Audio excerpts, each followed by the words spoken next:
Bonjour à tous. J'ai cru comprendre que le président de la République m'avait interpellé hier et donc j'ai décidé de lui répondre, mais d'abord, on l'écoute.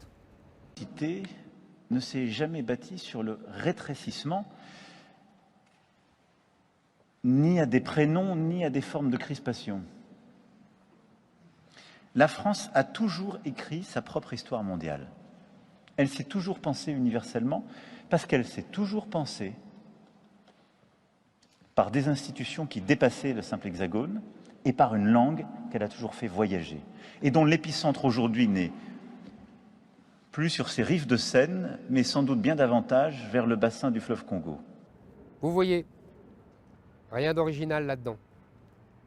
Comme tous les médias bien pensants, comme Xavier Bertrand, comme tous les dignitaires LR, le président de la République m'attaque sur cette fameuse histoire des prénoms. Il croit m'affaiblir. En vérité, ils ne font que me renforcer. Car cette histoire des prénoms est le symptôme d'un phénomène inouï que tous veulent ignorer, qui est la défrancisation d'une partie importante de la population française. Car donner un prénom étranger à ces enfants qui vont vivre ici en France, c'est leur donner un imaginaire, une histoire, une civilisation étrangère qui n'est pas la civilisation française. Et cela prouve une seule chose, la politique d'assimilation n'est plus en œuvre. Alors après, Emmanuel Macron vient nous dire qu'il lutte contre le séparatisme dans ces quartiers. Mais quelle est l'origine du séparatisme dans ces quartiers si ce n'est la défrancisation que je dénonce? Pour que les gens ne veulent pas vivre séparés, il faut qu'ils se sentent tous français. Et donc, il faut refaire des Français par une politique d'assimilation digne de ce nom. Alors, on me dit, mais comment vous les assimilez? J'ai envie de répondre à chaque fois, comme la République a toujours fait. D'abord parce qu'on n'assimile que des individus et non pas des masses, et non pas des peuples, et non pas des diasporas comme on en a aujourd'hui. Il faut arrêter, il faut interrompre les flux migratoires, les confiner à zéro. Comme ça, il n'y aura plus de pression des derniers arrivants qui vont culpabiliser les plus anciens parce qu'ils adoptent les mœurs françaises. Et puis, ensuite, cette politique d'assimilation, elle est mise en œuvre tout au long de la vie. Alors on commence à la naissance avec ces fameux prénoms, mais on continue ensuite, on continue à l'école et on apprend aux enfants la grandeur de l'histoire de France, ses héros, ses traîtres aussi, ses guerres, ses victoires, ses défaites. On leur apprend à aimer la France et à ne plus considérer, comme on le fait aujourd'hui, que la France est responsable de tous les malheurs de leurs ancêtres. Car à ce moment-là, on forge des mémoires opposées, des mémoires rivales qui deviennent des mémoires ennemies. On continue ensuite, on continue à apprendre aux petits Français, quelle que soit leur origine, la littérature française, la culture française, les paysages français. Tous les canaux doivent être utilisés, la gastronomie, la culture. On doit ne renoncer à rien pour faire des Français. Il y a le travail aussi. Il n'y a pas que la culture. On n'est pas seulement le compatriote de Chateaubriand et Pascal, même si pour moi, c'est quand même le plus grand titre de gloire de tout Français.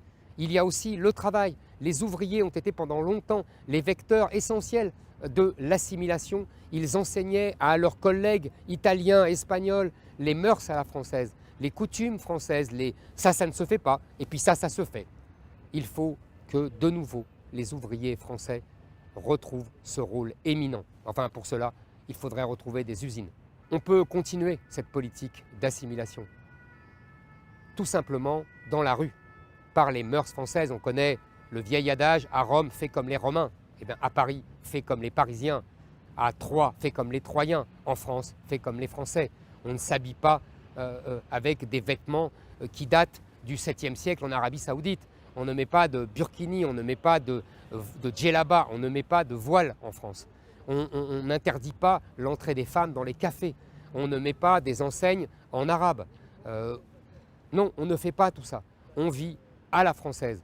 Quand je vois, par exemple, que la jeune femme chaïnaise brûlée par son mari, pourquoi a-t-elle été brûlée par son mari? Parce qu'il l'a dit lui-même, elle voulait vivre à la française. Bref, elle voulait s'assimiler. On voit à quel point la pression est faite pour que les nouveaux arrivants ne s'assimile pas jusqu'à des crimes odieux.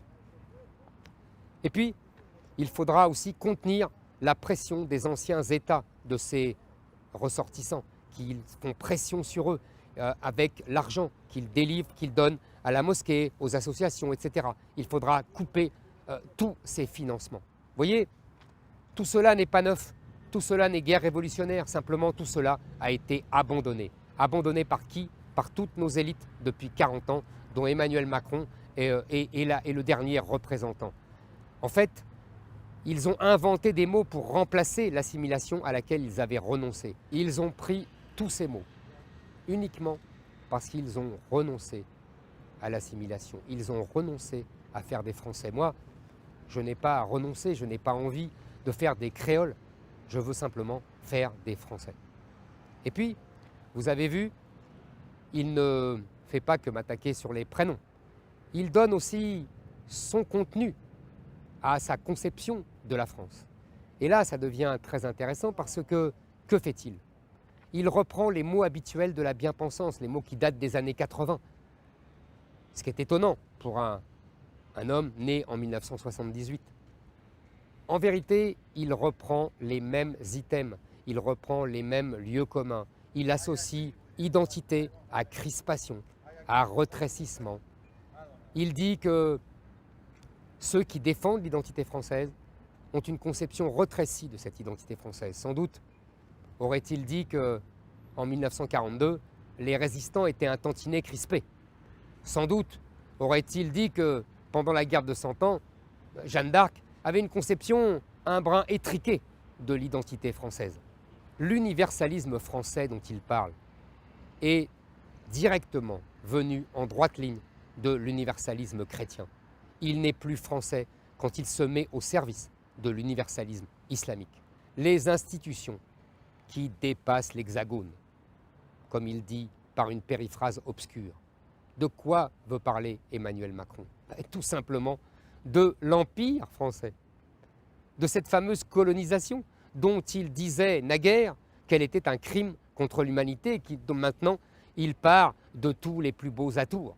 Et puis il y a la langue. Alors là, la langue française, il nous dit que c'est magnifique, il s'est pris d'affection pour cette langue française, alors qu'elle n'était que le vecteur de cette fameuse culture française dont il disait jadis qu'elle n'existait pas. Il nous dit, elle est née sur les rives de la Seine et, étonnamment, il ajoute qu'elle va se répandre désormais plutôt sur le bassin du Congo. Que veut-il nous dire par là?